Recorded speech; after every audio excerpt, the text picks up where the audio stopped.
ko Mariusep, yung init ng panahon, mas pinainit pa dyan yung ulo ko ngayon.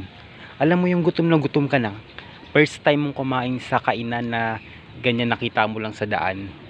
Ayan, Noah's Paris Overload nakalagay pa, trending. Ayan, nakakasama talaga ng loob. Alam mo yung isang daan mo, parang wala lang, parang walang nangyari guys. Alam mo kung bakit? 30 minutes akong nag-antay ng lomi ko. Bumili ako ng lomi kasi nga talagang ako'y nang iinit na sa sobrang init, nagugutom na ako. Alam niyo naman na napakainit ngayon ng panahon. So ka-out ko lang ng 2 PM sa aking trabaho. Syempre gutom ako. Napadaan ako doon, may nakita akong bagong kainan na nakalagay yun, Noah's Paris Overload, yung ganun, Lomi Batangas. Ayan, hinanap ko pa. Ayan, tapos lumibot-libot pa ako dyan sa may gilid ng ano na yan, sa mini park dito yan sa EPSA, sa loob po yan ng EPSA. Ayan, EPSA Rosario, kung saan marami nagtatrabaho na nag-EPSA. So ngayon nga hinanap ko nga, kumain ako. Nag-intay talaga ako ng 30 minutes. Hindi naman ako sinabihan ng ano ng tindera na, ay sir, wait lang ha, magantay po muna kayo dyan kasi lulutuin ko muna. Wala siyang sinabi. Syempre ako tambay muna ako doon sa may ano. May nakain naman ng pares, isang peraso. Isang tao lang pala ako kumakain. Wait. Nasa daan ako.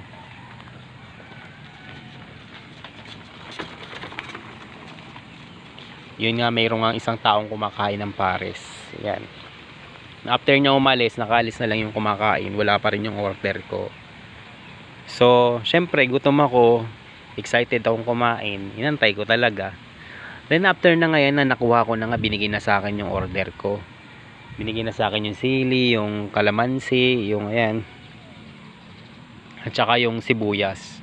Syempre nagtimpla na muna ako. Kinuha ko na muna yung toyo. Tapos ayan. Syempre yung aking ano, nakita ko ito yung lomi ko. Sabi ko, wow, ang daming ano, ang daming sahog, ang daming toppings. Tapos maya maya sabi ko, ready na ako.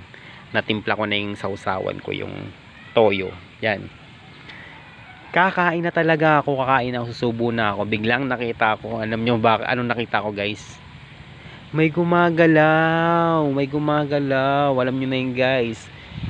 Hindi ko na siya kinuhaan ng video. Syempre vlogger ako, hindi ko na siya kinuhaan ng video. Ayan. Kasi nga wala rin naman ako sa mood na mag video ngayong araw na to. Kasi nga kung mapapansin nyo, ilang araw na rin naman ako hindi nag-upload ng video. So ayan nga guys, nakita ko nga, ginanong ko agad yung ano, yung ayan, si ate po is ano siya, gay po siya. Sabi ko sa kanya, gumano na lang, kumaway na lang ako. Kasi alam nyo ba, yung mga store doon, meron sa likod ko, doon sa likod ko kung saan ako kumakain, doon sa may upuan na yan, inuupuan ko, may mga tindahan doon, may bakery, tapos sa may mga side na yun, may mga tindahan din doon. So ang ginawa ko, nagano na lang ako, nag-sign na lang ako doon sa may kay ate girl, na alam nyo na, sa ate gay pala, ate gay. Sabi ko, ay wala na lang pala akong sinabi. Sabi ko, pinatingnan ko na lang yun. Tapos kinuha rin naman niya. Sabi niya, bakit? Ayan.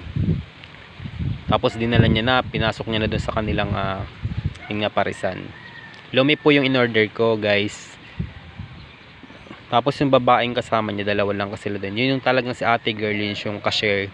Siya rin yung naghihiwa ng mga karne, ng mga lechon doon. So nakita niya naman, nagre-react siya, bakit ganun. Tapos ako naman, wala akong imik. Tapos siya, tinitingnan niya lang yung gumagalaw na mga bulate. Mga bulate, uod pala, sorry guys. Alam nyo guys, kaya hindi ko na kinuha ng video, respeto ko na lang sa tindahan. Syempre baka sabihin na ninira tayo, diba? So yun nga guys, hindi ko na lang siya binidyohan, pero ito yung store niya, yan, nilagay ko na lang yung tindahan niya. Kung mapapansin nyo guys, hanapin nyo yan, Noah's Paris Overload, trending. Ayan yan po yung picture ng kanilang tindahan. Be aware lang po, ayan, sa gustong kumain. Ayan. Kung gusto nyo lang naman guys, sa akin naman is, ayan, parang syempre first time kong kumain, tapos maka-encounter na ako ng ganun pagkain, diba? So ang ginawa ko na lang guys, pinag-swap ko na lang siya, 'di ba? Ang order ko is lomi. ginawa ko na lang powers yung yung Paris overload na sinasabi nilang trending.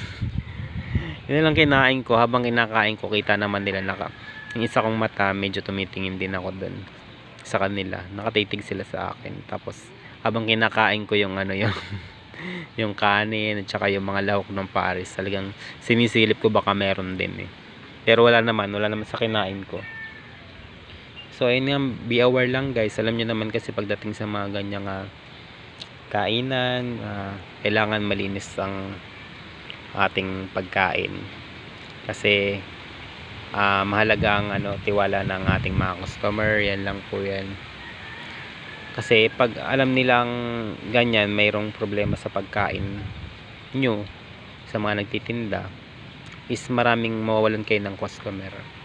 So ayun lang guys, sana maging to kaya sa tindahan nila, store nila, sana mag-improve sila. Sana hindi na maulit sa ibang customer yung nangyari sa akin ngayong araw na to. Ngayon, doon naman sa kanilang Pares, okay naman, masarap naman. Yung lomi kasi talagang hindi ko pala alam na stock lang siguro yung kanilang lomi. Hindi naman sa akin sinabi ni Ate Gay.